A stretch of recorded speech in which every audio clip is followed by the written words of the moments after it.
नमस्कार, स्वागत है आपका एक बार फिर से P3 positive progressive path classes में।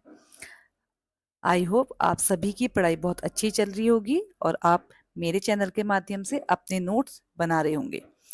आपके लिए मैं उत्तराखंड प्रवक्ता स्क्रीनिंग के शिक्षण अभिरुचि की क्लासेस लेके आई हूँ। आज इसी के क्रम में हम नया टॉपिक पढ़ेंगे जिसका नाम है राष्ट्रीय उच्चतर शिक्षा अभियान, जिसे हम शॉर्ट में कहते हैं रूसा, RUSA।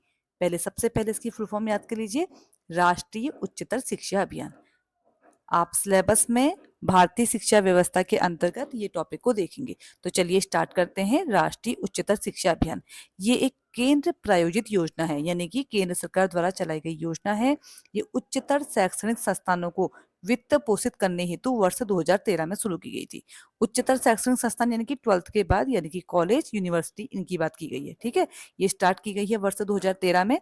ये वित्त पोषित करने हेतु, वित्त पोषित यानी कि फाइनेंशियली हेल्प करती है। तो जो सामान्य श्रेणी के राज्य हैं उनको ये वित्त देती है 40-60 रेशियो 40। 60/40 का मतलब है कि 60% केंद्र सरकार देगी और 40% उपरोक्त राज्य की राज्य सरकार।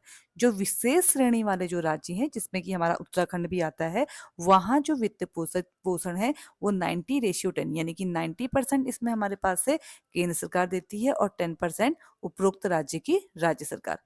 और जो केंद्र शासित प्रदेश हैं उनको 100% जो वित्त है, वित्तीय सहायता करेगी, वो करती है केंद्र सरकार।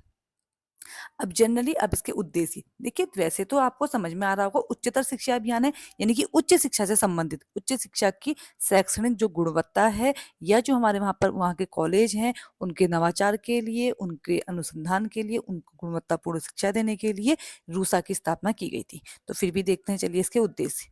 उच्चतर शैक्षणिक संस्थानों को अनुसंधान यानी कि रिसर्च और नवाचार के क्षेत्र में आने के लिए प्रोत्साहित करना, नए शैक्षणिक संस्थानों का निर्माण, मौजूदा संस्थानों का विस्तार और उन्नयन। तीसरा उद्देश्य है गुणवत्तापूर्ण शिक्षा के मामले में आत्मनिर्भर संस्थानों का विकास। चौथा जो इसका उद्देश्य है वो है राज्य संस्थानों की समग्र गुणवत्ता में सुधार लाना। पांचवा है उच्च शिक्षा में समानता लाना। ठीक है, फिर है हमारे पास छठा, उच्चतर शिक्षा में महिलाओं, अल्पसंख्यकों तथा निःशक्त जनों के समावेशन में प्रोत्साहित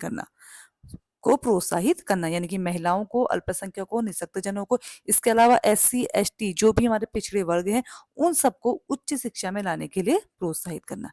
तो ये कुछ इसके उद्देश्य हैं। रूसा वैसे बहुत छोटा टॉपिक हमारे पास है, ये बहुत ज्यादा बड़ा टॉपिक नहीं है। ध्यान रखिएगा कि हमारे पास जो रूसा है वो वर्ष 2013 में शुरू किया गया है और केंद्र प्रायोजित योजना है। और इसका काम क्या है? वित्त यानी कि फाइनेंशियली हेल्प करना। ठीक है, यहाँ पर एक हमारे पास नोट है, 2016-17 से केंद्र सरकार रूसा पर हर वर्ष 1500 करोड़ रुपए खर्च करती है।